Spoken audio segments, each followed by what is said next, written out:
I'll be one to admit that my sleep schedule is fucking dog. Every night when I try to go to sleep, it's like I'm perpetually jet lagged. I just don't understand it. How can my brain reject sleep when I've been awake for the better part of a day? I know I'm not the only one because I constantly see people online talking about them watching the weirdest YouTube videos at 3 AM. Once you go down that shitty YouTube rabbit hole, you never come back the same. Sleep deprivation is very common, but I don't think it's a defining issue of the times. More or less, it's just an inconvenience a lot of the population goes through. And like many inconveniences, it's really fucking annoying. Like, I'm tired of shit after a long day of definitely legal prospects. I want to hit the hay and fall into the dreamscape. Sadly, my mind says, fuck that.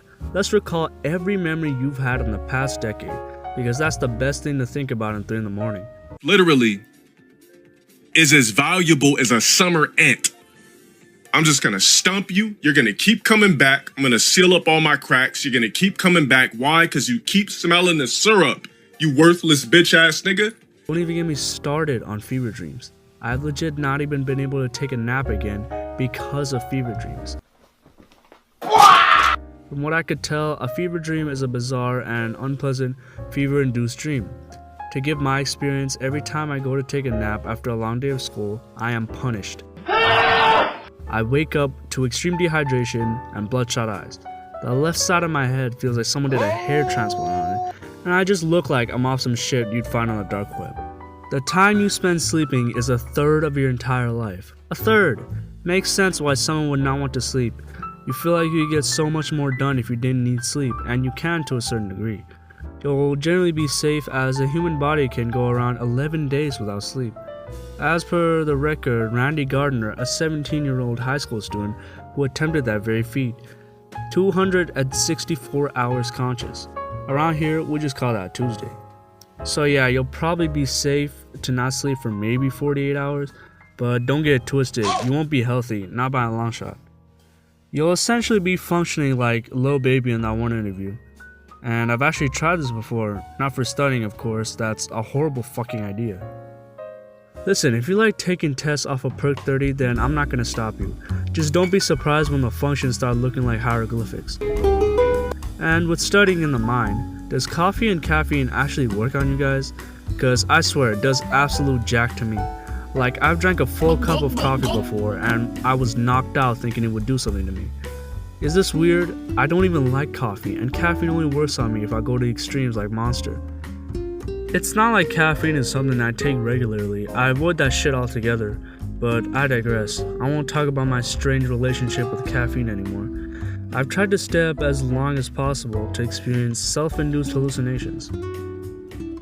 Listen, I know that sounds weird, but you only live once, and I'm not too fond of getting high off my own product.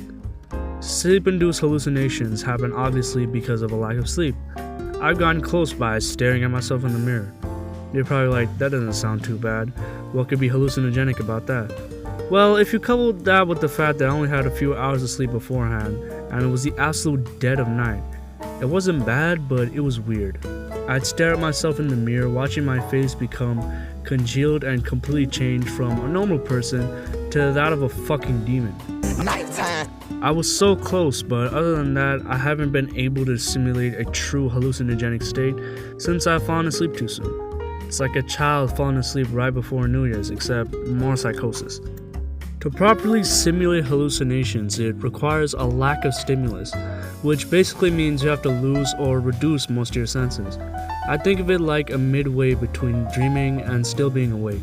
I think drugs help with this because they essentially put you out of it, and the drug is the only form of stimulus you're getting.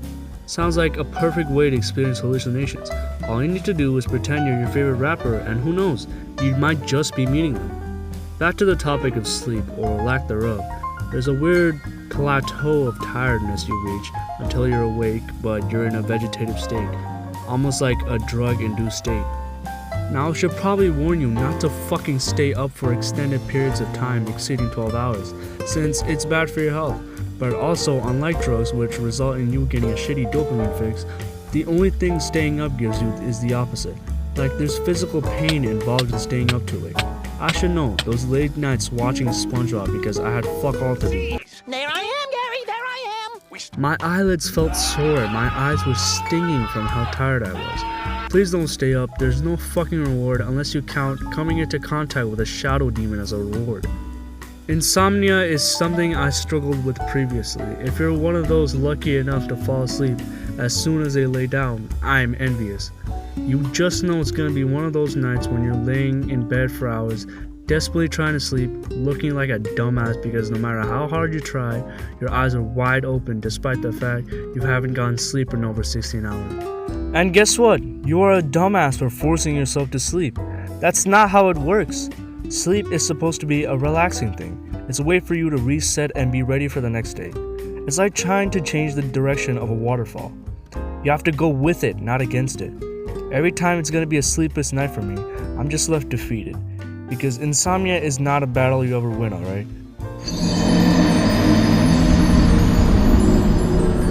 Even if you manage to get some shut-eye, trust me that it's gonna be the worst sleep in your life because you're gonna wake up an astonishing 30 minutes later.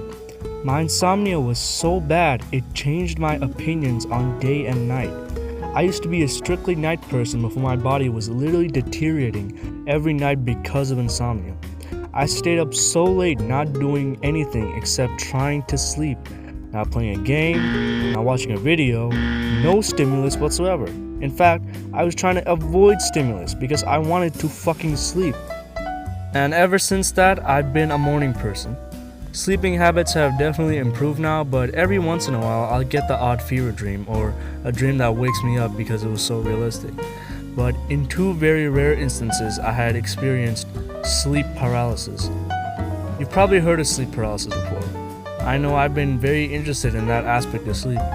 I'm realizing now that I really like to fuck with my sleep patterns.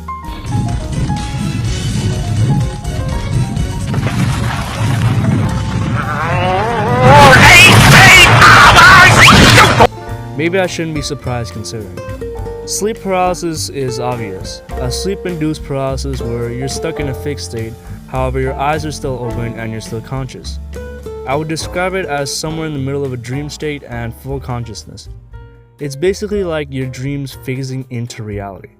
Sounds nice in certain circumstances, but I can assure you it's nothing of the like.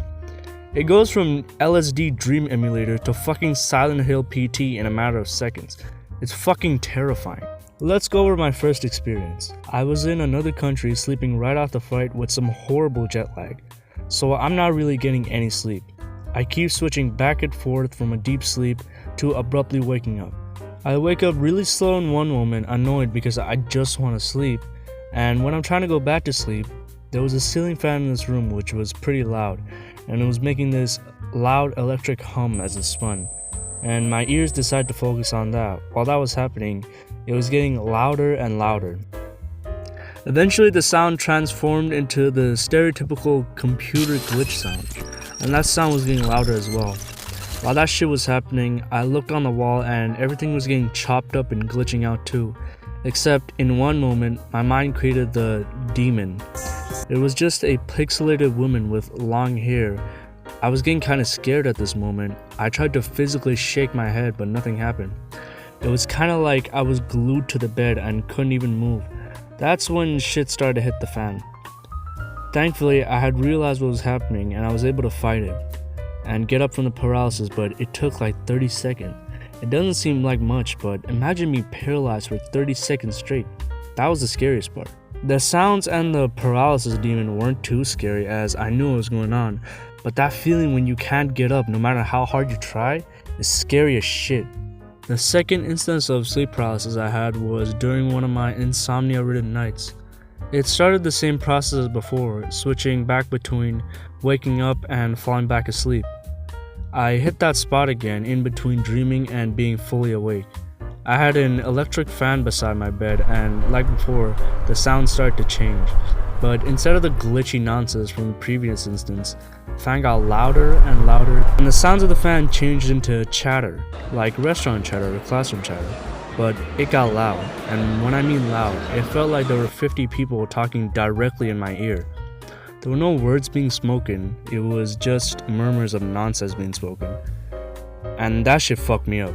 Bro, imagine trying to sleep one night and the souls of hell are trying to drag you down with them. and when the murmurs got their loudest, that's when the demon appeared.